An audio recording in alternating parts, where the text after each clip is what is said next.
Good morning সবাইকে। সবাই কেমন আছো? আশা করি সবাই ভালো আছো।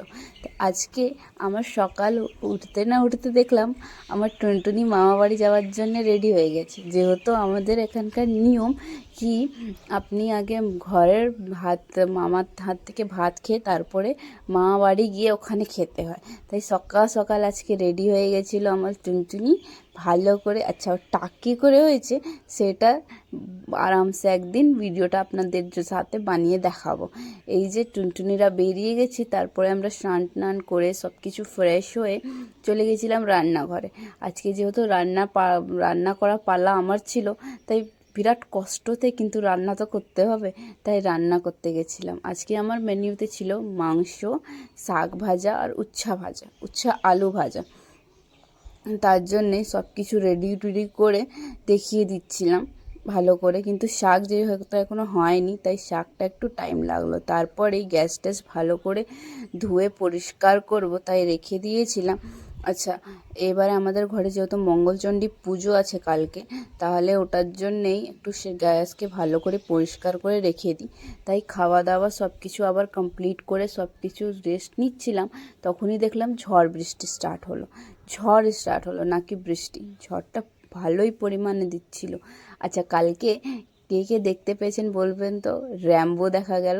আমিও কালকে র্যাম্বো দেখেছিলাম, এত সুন্দর, অনেক দিন পরে দেখা গেল এটা। কিন্তু এবারে ঝড় বৃষ্টিতে দেখছিলাম ওয়েদারটা কিন্তু খুবই সুন্দর হয়ে গেছিলো, একটা শান্তির একটা ওয়েদার।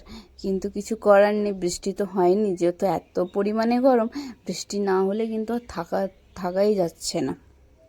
তখন একটু কষ্ট করে থাকছি, আর কি করা যাবে। সন্ধ্যাবেলার ভিউটা কিছু এরকমটা ছিল। তারপরেই এসে গেলাম একটু চা বানাতে, যেহেতু মা সন্ধ্যাবাদি কমপ্লিট হয়ে গেছিলো, যে সবাইকে চা দিয়ে আমিও একটু চা খেতে বসে গেলাম। চা খেতে সাথেই বাসনগুলো ছিল টুকিটাকি একটু ধুয়ে দিলাম, ধুয়ে রুটি বানাতে চলে গেছিলাম। যেহেতু দিদি আজকে ঘুমাচ্ছে, তাই রেস্ট করতে বললাম, আর আমি চলে গেছিলাম রুটি বানাতে।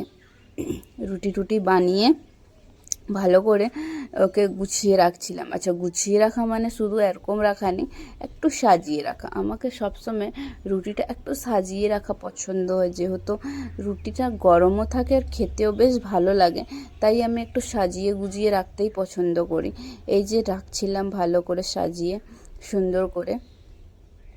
আপনারাও ট্রাই করতে পারেন এরকম, কিন্তু খুব ভালো আর খুব ছোট জায়গায় একটা হয়ে যায়। না তো এরকম সোজাসুজি রুটি রাখলে একটু বড় জায়গায় লাগে, কিন্তু এরকম রাখলে বেশি টাইমও লাগে না আর বেশি জায়গাও লাগে না। আচ্ছা, গরম গরম রুটি তার সুদ্দের মধ্যে একটুর পরে দেখলাম পিঁপড়া ধরে গেল। কী যে জ্বালাতন হচ্ছে পিঁপড়ার, যেখানে রাখবো সেখানে পিঁপড়া।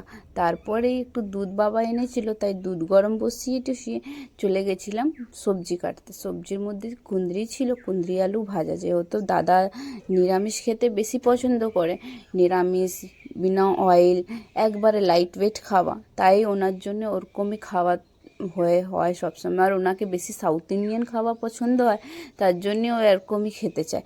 আর আমার বর হচ্ছে, তাকে একটু চিমচাম না হলে কিন্তু চলবে না। ওকে আবার মাংস কষা বা একটু গ্রেভি বা একটু ফ্রাইড ওরকম জিনিস ভাল লাগে।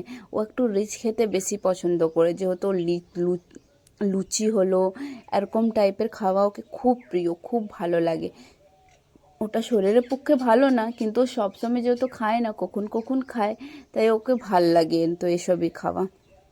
তাই ওর জন্য আমি যেহেতু সকালে দুপুরে মাংস বানিয়েছিলাম, তাই মাংসটা রেখে দিয়েছিলাম, আর দাদার জন্য একটু ভাজা করছিলাম। আর মা যেহেতু পান্তা ভাত খাবে বলে, তাই মায়ের জন্যে পান্তা ভাতের জন্যে ভালো করে এটাও রেখে দিয়েছিলাম। মা মুরগি মাংস খেতে চায় না, আর বাবাও খায় না মোটামুটি। খাওয়ার জন্যে আমি, আমার পরি, দিদি আর টিটু, আমরা চারজনই বেশিরভাগ মাংসটা খেতে পছন্দ করি। এই যে ঢাকা দিয়ে দিয়ে সিদ্ধ করে দিচ্ছি একটু সামান্য জল দিয়ে। তাই ওখান থেকে এসে মায়ের পান্তা ভাত বের করে টিটু আসলো, আর এসেই ও আমাকে দই দিল, যেহেতু কালকে মঙ্গলচণ্ডী বলে, আর একটু মিষ্টি দিল, মানে কি চকলেট। আশা করি ভালো লেগেছে। বাই সবাইকে।